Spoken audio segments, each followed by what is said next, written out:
السلام عليكم، أنا أحمد هاشم. في الفيديو ده هتكلم على التكنيكال انترفيوز وإيه اللي ممكن تتوقعه من أنواع التكنيكال انترفيوز وإزاي تجهز لها. يلا بينا نبدأ. What's your name?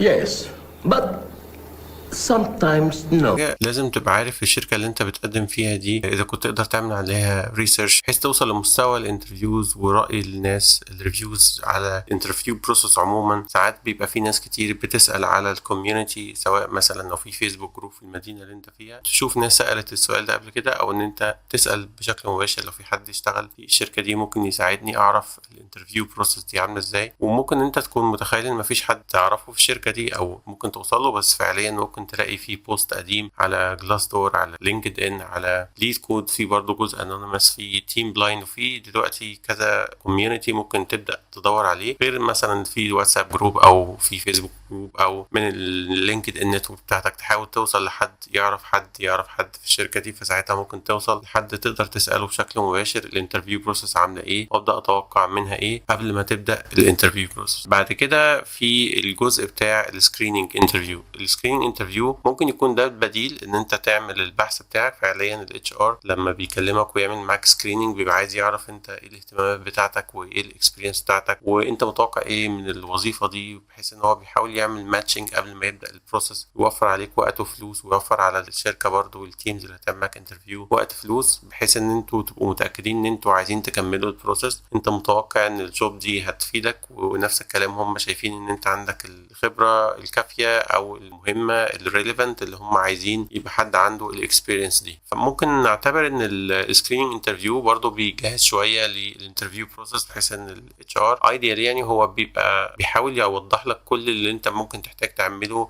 وتجهزه عشان الانترفيو بروسس، ايه انواع الانترفيوز والسايكل هتبقى عامله ازاي، وايه اللي انت هتحتاجه لو هتعمل كودنج هتعمله اونلاين ولا هتحتاج مثلا اي دي اي انتريجي او وات ايفر هتحتاجه مثلا اثناء الانترفيو. هل انت مسموح لك تعمل حاجات معينه اثناء الانترفيو زي مثلا انك تعمل ران للكود وديباج حاجات زي كده. المفروض ان انت لو عندك السكريننج تحاول تستغل السكريننج انترفيو بحيث ان انت تعرف الاجزاء دي، او لو انت مفيش فرصه بتاعت السكريننج ممكن تحاول انت تعمل يور اون ريسيرش، وان كان انت محتاج تعمله في كل الاحوال علشان برضو تجمع معلومات عن راي ناس زيك في الانترفيو. برضو جزء من السكريننج انترفيو ان هو بيحاول يأسرت كده احنا نكمل اصلا في البروسيس ولا لا. بمعنى مثلا انت ساي ان انت عايز تروح مثلا في المكان الجديد ده علشان تشتغل في تكنولوجيا جديده، مثلا انت عايز تشتغل على كلاود مثلا، او انت عايز تشتغل في السكيورتي اكتر، او بيرفورمانس مثلا، سايت ريلابيلتي، وات ايفر اللي انت عايز تتارجته. هو ممكن ينقل لك ان لا الاكسبكتيشنز مثلا هي بتماتش اللي انت عايزه او لا، وبرده نفس الكلام السالري اكسبكتيشنز دي حاجه تبقى كويسه لو في نقاش في المرحله دي قبل ما تبدا وتكمل، وتبقى انت مثلا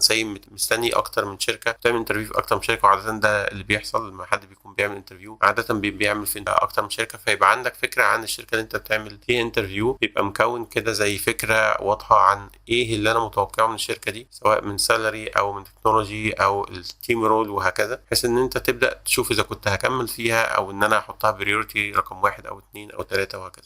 طبعا في الجزء بتاع السكريننج انترفيو عاده الاتش ار بيبقى عايز يوفر الوقت وعايز يكسب ان هو جاب حد ان هو يشتغل مع التيم ده. هو ده شغلته اللي هو التالنت اكوزيشن. هو وظيفته ان هو يدور على ناس او ان هو يكلم ناس او ان هو يكونتاكت ناس، الناس دي تبقى بتماتش الجوب ديسكريبشن، وفي نفس الوقت الناس دي تبقى ناجحه وبيحاول على قد ما يقدر ان هو ينجحك. فهو عاده بيبقى في صفك، عشان كده حاول تساله على قد ما تقدر الحاجات اللي انت ممكن تحتاجها او المعلومات اللي ممكن تفيدك في الانترفيو. ساعات السكريننج انترفيو مبقاش موجود وبيكتفوا بزي مثلا ايميل بيبقى فيه مثلا معلومات عن الجوب ومثلا السالري رينج مثلا او حاجه زي كده، وممكن برضو يتضمن اللي هو الانترفيو بروسيس سايكل عامله ازاي، هتبدا بايه وبعدين ايه وبعدين ايه، وايه اللي تتوقعه في كل ستيب. فبرضه ممكن تكون مختصرة شوية، وإن كان طبعا اللي هو السكريننج انترفيو بيبقى أحسن عشان بيبقى فيه انتراكشن وتقدر تسأل أكتر من سؤال وتاخد الإجابة على طول.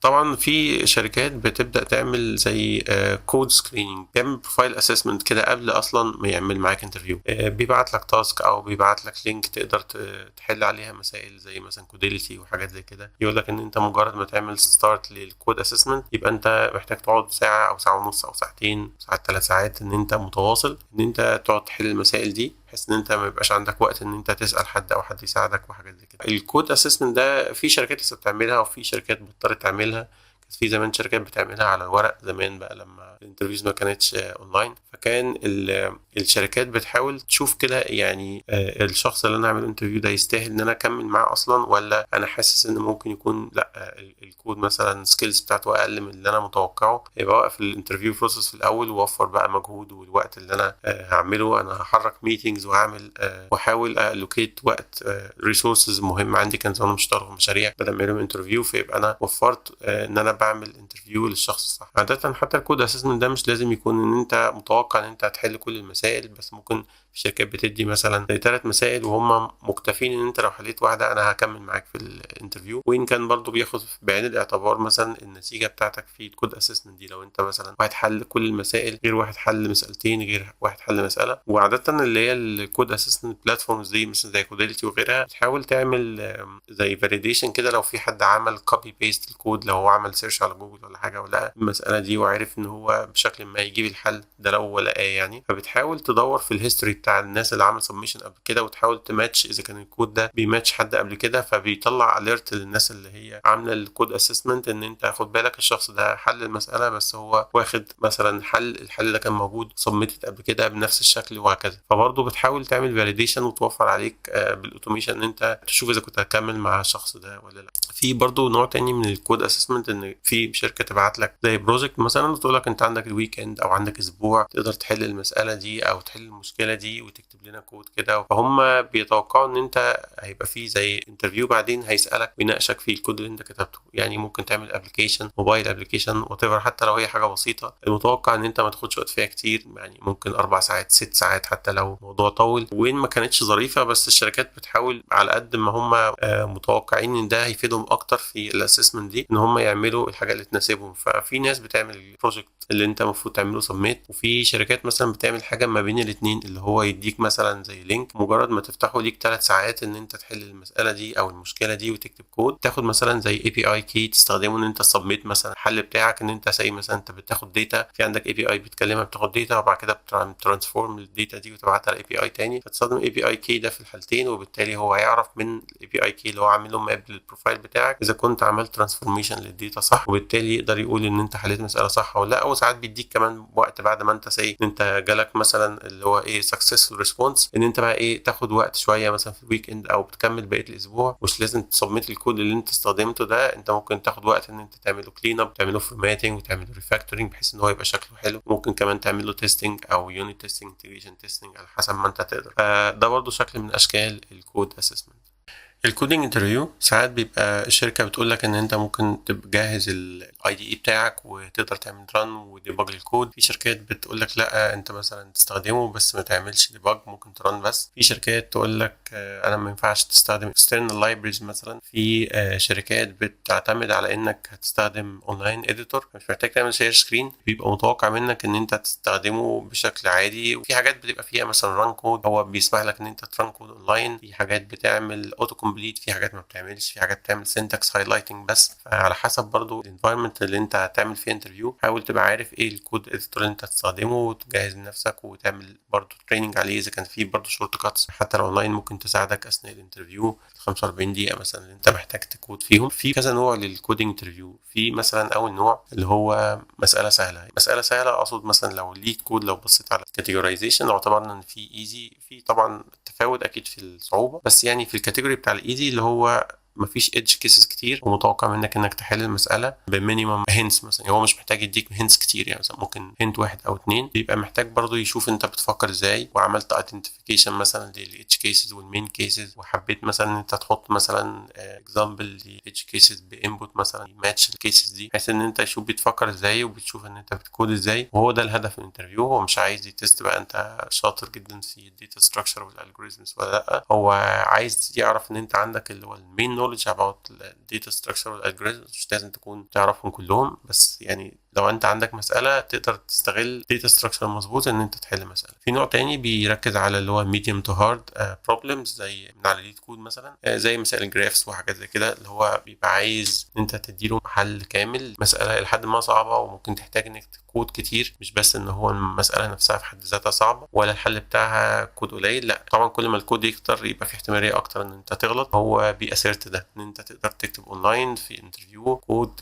كامل ما فيهوش اي مشكله، يقدر يحل المين كيس والاتش كيسز وكل حاجه باستخدام الجوريزم لحد ما مش الناس مثلا مش بتعتبره اسهل حاجه زي مثلا الجرافس او كده. في نوع تاني اللي هو انا بعتبره مثلا ماراثون انترفيو، اللي هو بيركز على ميديوم ديفيكالتي مثلا بروبلمز، ويديك 2 وسي مثلا في 45 دقيقه محتاج ان انت تحل واحده وتحل فولو اب كويشنز كمان عليها. يعني ممكن يغير شويه في الريكويرمنتس او الانبوت، فيقول لك ساعتها طب هتحلها ازاي، فتحتاج انك تغير الكود، ويروح مديك مساله تانية وهو نفس مثلا المستوى ميديوم، وفي نفس الوقت برضو متوقع منك انك تحلها وتحل الفولو اب كويشنز في وقت قليل. فطبعا ده بيبقى مفيش يعني فرصة ليك ان انت تفكر كتير، انت محتاج تبقى متدرب على شكل المسائل دي وانواعها، بحيث ان انت تقدر في 45 دقيقة خلال الاسئلة الباك اند فورس تقدر تاخد الفولو اب وتعدل على الحل اللي انت عملته، وكمان تكمل في المسألة اللي بعدها.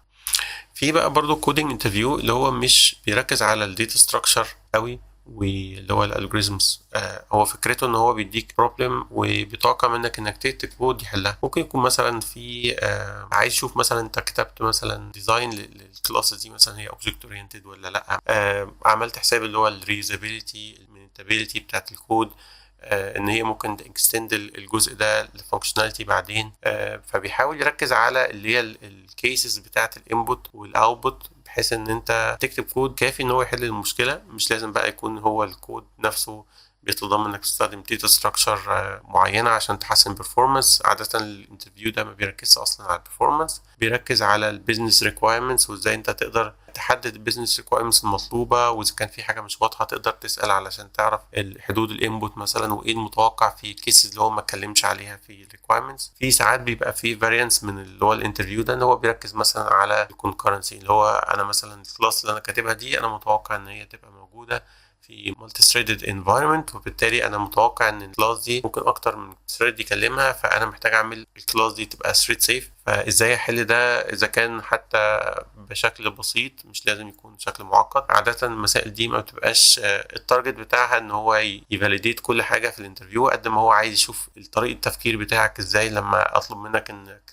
تحل نفس المساله دي، بس خد بالك من الكونكرنسي واحنا مش ضامنين ان الكلاس دي تبقى وان ثريد بس هو اللي بيكلمها وهكذا. طبعا كل الكودينج انترفيوز اللي هي بيبقى فيها داتا ستراكشر بتتضمن ان انت تبقى عارف الكود اللي انت كتبته ده الكومبلكسيتي بتاعته ايه، السرعه بتاعته ايه، بيعتمد على ايه في الانبوت. يعني هو مثلا لو في مثلا say 2 arrays مثلا، هل هو بيعتمد على السايز بتاع الاري الاولاني بس والتاني بس، فانت تبقى عارف الكومبلكسيتي بتاع الكود معتمدة على ايه وتبدا تحلها، وتبقى عارف بالظبط اثناء الحل الكومبلكسيتي بتاعت الكود ده ايه، ودي طبعا جزء مهم جدا.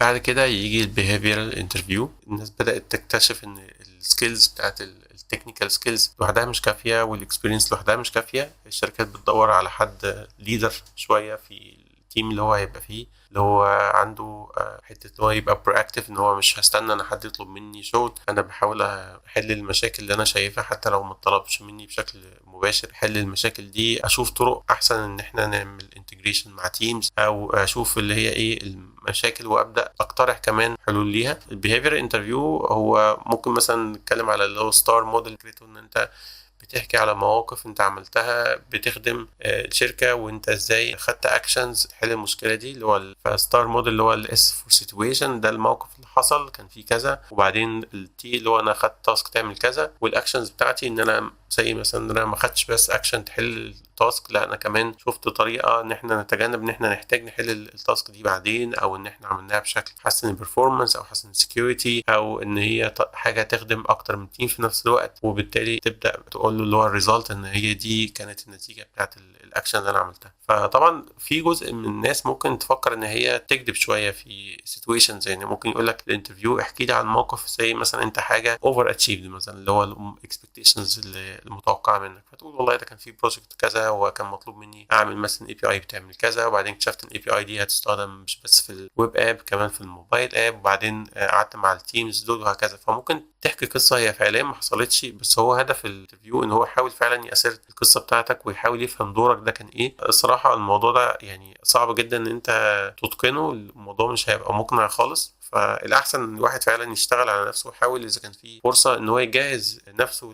للانترفيوز دي، ان هو فعلا يحاول يركز على الموقف اللي هو شايف ان هو كان برو اكتف فيها. تحاول برضو تليست داون الكلام ده وتحاول تفورماته تتعود ان انت تقوله وتختصره، في نفس الوقت ان انت تحط الديتيلز الكافيه اللي تبين الشغل بتاعك، وتركز على الجزء اللي انت عملته مش الجزء اللي التيم عمله. في طبعا برضو اللي هو الديزاين انترفيوز او اللي هو السوفت وير اركتكتشر انترفيوز. ممكن نقول ان في نوعين اساسيين، ان هو في هاي ليفل ديزاين انترفيو، في لو ليفل ديزاين انترفيو. في شركات او معظم الشركات على حسب ما انا شفت بتركز على الهاي ليفل، اللي هو بيقولك ان انا عندي مشكله وعايز ابني سيستم حل المشكله دي، او عندي سيستم حتى هو الديزاين بتاعه كده وانا محتاج ان انا احسن من البرفورمانس بتاعه او السكيورتي، او ان انا اسكيله. لو ان احنا مثلا هو السيستم ده بيسيرف اكس مثلا من اليوزرز، فاحنا عايزين نعمل سكيلابيليتي للسيستم بحيث ان هو يسيرف عدد اكبر. احنا مثلا دلوقتي في ريجن واحد، فاحنا دلوقتي هنخدم مالتي ريجن موجودين دلوقتي مثلا في الميدل ايست، لا احنا دلوقتي هنسيرف يوروب وهنسيرف يو اس، ومثلا في الشرق مثلا اليابان وهكذا. فطب محتاجين كمان نعمل كيس ان هي يبقى موجود فيرجن منه مختلفه في الصين، زي مثلا عشان في ريستريكشنز من الحكومه هناك ان احنا عايزين ديتا تبقى لوكال هناك. طيب مش هيبقى في ريبليكيشن ازاي وهكذا. الجزء ده ما بيركزش على التكنولوجيز بالظبط اللي هنستخدمها قد ما هي نوع ايه التكنولوجي. يعني هنستخدم مثلا كافكا ولا مسجنج كيو،